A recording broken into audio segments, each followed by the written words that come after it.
नमस्कार, मैं हूं सैयद सुहेल और बुलेटिन की शुरुआत कर रहे हैं आज की बड़ी खबर के साथ कि मुख्यमंत्री ने अपना उपवास खत्म कर दिया है। मध्य प्रदेश के सीएम शिवराज सिंह चौहान ने करीब 27 घंटे बाद अपना उपवास खत्म कर दिया। उन्होंने नारियल पानी पीकर अपना अनशन तोड़ दिया। आपको बता दें कि मध्य प्रदेश में शांति के लिए सीएम शिवराज सिंह उपवास पर बैठे थे। 27 घंटे उपवास रहे। उनकी मांग थी कि प्रदेश में शांति बहाली के लिए वो उपवास पर हैं।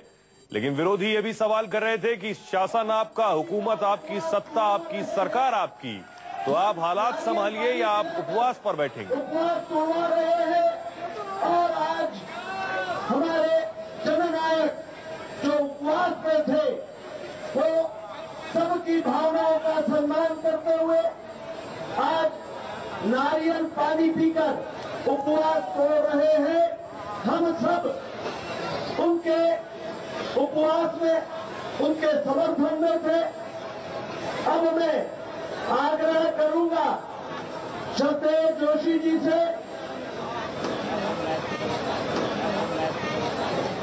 ये तस्वीरें हम आपको दिखा रहे हैं जिस वक्त मुख्यमंत्री शिवराज सिंह चौहान ने नारियल पानी पीकर उपवास तोड़ा।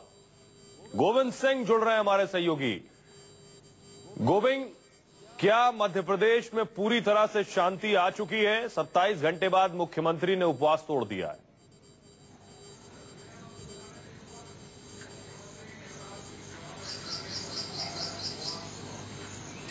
देखिए शैल, जाहिर तौर पर इस बात को अभी कहना या जाहिर तौर पर इस बात को जस्टिफाई करना भी जल्दबाजी होगी कि मध्य प्रदेश में पूर्ण रूप से शांति बहाल हो चुकी है, क्योंकि सबसे बड़ा सवाल यह है कि 27 घंटे बाद ही सीएम शिवराज सिंह चौहान ने अपना जो अनशन था, उपवास था, वो तोड़ा हुआ है। और उन्होंने ऐसी कोई बड़ी घोषणा नहीं की है किसानों की मांगों को लेकर, कर्ज माफी का कोई ऐलान किया हो या स्वामीनाथन कमेटी की जो बड़ी मांगे हैं किसानों के जो रेक्टिफिकेशन को लेकर उसकी कोई घोषणा की हो। छोटी मोटी जो सहूलियतें होती हैं किसानों को, उन जो तमाम तरह से सीएम शिवराज सिंह पहले भी देते रहे हैं, उन्हीं का जिक्र सीएम शिवराज सिंह चौहान ने अपने भाषण में किया है। -10% दर पर ऋण देना और किसानों के लिए उनकी फसल का वाजिब दाम देना, ये तमाम बातों की घोषणा।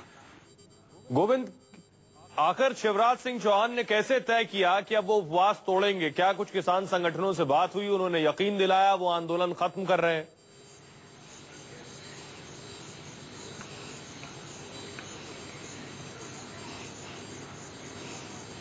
देखिए, सीएम शिवराज सिंह ने अपने भाषण के दौरान ये बात कही कि किसान के तमाम संगठन वहां पर बैठे हुए हैं। अनिल यादव का उन्होंने नाम लिया, जो भारतीय किसान यूनियन के मुख्य सचिव हैं मध्य प्रदेश के, कि वो मंच पर बैठे हुए हैं। ऐसे ही तमाम किसान यूनियंस का उनको समर्थन प्राप्त हुआ है। अब वो इस आंदोलन में शामिल नहीं है, ये बात बकौल सीएम कही। अब देखना यह है, हालांकि इसका रियलिटी चेक करना भी बाकी है कि वाकई पूरे जितने भी किसान संगठन हैं मध्य प्रदेश में या देश में, वो पूरी तरह से इस सीएम शिवराज सिंह चौहान के समर्थन में है या फिर अभी भी बात बनती हुई नहीं दिखाई देती है। ये तो अभी देखना बड़ी बात है। क्या मध्य प्रदेश में पूर्ण रूप से शांति आ चुकी है? किसान आंदोलन खत्म हो चुका है? गोविंद, बहुत बहुत शुक्रिया इस तमाम जानकारी के लिए।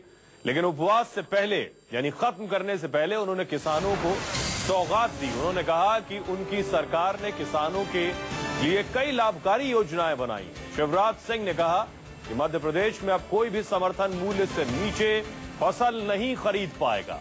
इसके अलावा उन्होंने कहा कि सरकार हर नगर पालिका में किसान बाजार बनाने जा रही है, जिससे किसानों को अपनी फसल बेचने में कोई दिक्कत न हो।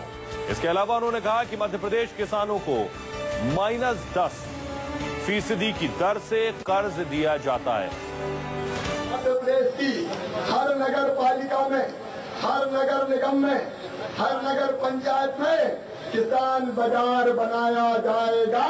हम गेहूं और धान बहुत व्यवस्थित खरीद रहे हैं, लेकिन जितनी भी चीजों के दाम भारत सरकार समर्थन मूल्य घोषित करेगी, एक एक को बहुत ढंग से खरीदने की व्यवस्था मैं करवाऊंगा। हम -10% ब्याज पर कर्जा देते हैं यहाँ खाद बीज का, और हमारे प्रदेश के 80% किसान ऐसे हैं जो रेगुलर पेमेंट करते हैं, लेते हैं, पैसा देते हैं, फिर लेते हैं। लेकिन लगभग 20% किसान ऐसे हैं जो डिफाल्टर है। जो डिफाल्टर किसान हैं उनको भी 0% ब्याज की नेट में मैं लाना चाहता हूँ। सोचिए 13 साल से मुख्यमंत्री हैं लगभग शिवराज सिंह चौहान। किसानों के सड़कों पर उतरने के बाद, उग्र आंदोलन के बाद ये इल्म आया कि किसान बाजार होना चाहिए। ये इल्म आया कि किसानों को उनकी उपज का मुनासिब दाम मिले। कांग्रेस विधायक जीतू पटवारी ने कहा कि अगर मुख्यमंत्री किसानों की मांग नहीं मानते तो कांग्रेस उनके खिलाफ पूरे राज्य में पद यात्रा निकालेगी।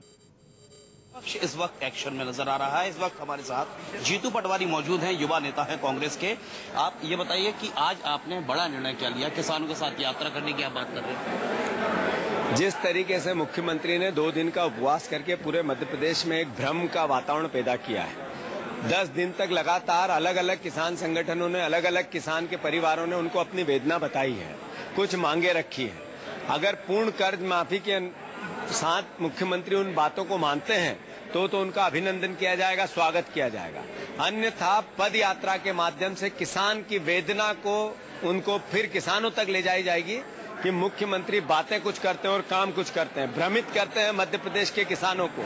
इस भाव को लेके आम जन तक, गली गली, घर घर हम जाने का प्रयास। आप यानी इंतजार कर रहे हैं कि सीएम का निर्णय अगर आपकी उम्मीद मुताबिक आता है तो आप यात्रा नहीं करेंगे, नहीं तो यात्रा आपकी तय है। और इधर ज्योतिरादित्य सिंधिया, मैं कोशिश करूंगा, प्रार्थना करूंगा, मुख्यमंत्री से याचना करूंगा कि वो मांगे माने, मैं उनका फिर स्वागत करूंगा। ज्योतिरादित्य सिंधिया के अनशन को लेकर आपके पोजीशन? ज्योतिरादित्य सिंधिया इस देश के सबसे बड़े नेताओं में से एक है। हमारे मध्य प्रदेश के हमारे अपने नेता हैं। वो सत्याग्रह पे बैठ रहे हैं, ये हमारे लिए गर्व की अनुभूति देता है। पूरी कांग्रेस पार्टी उनके साथ है। अच्छा, आखिरी सवाल जीतू, आप पर कोई मामला दर्ज हुआ है इस पूरे प्रकरण के दौरान? मेरे संज्ञान में नहीं है। तो साफ है, ये थे जीतू पटवारी का साफ तौर पर कहना है कि इनकी तमाम मांगे होंगी, किसानों की मांगे अगर उनकी उम्मीद के मुताबिक सीएम शिवराज सिंह पूरी करते हैं तो ये यात्रा नहीं करेंगे, नहीं तो ये शिवराज सरकार के खिलाफ किसानों की मांगों को लेकर किसानों के साथ यात्रा का निर्णय कर चुके हैं जीतू पटवारी। कैमरामैन कमलेश व्यास के साथ गोविंद गुर्जर, भोपाल, न्यूज़ 24।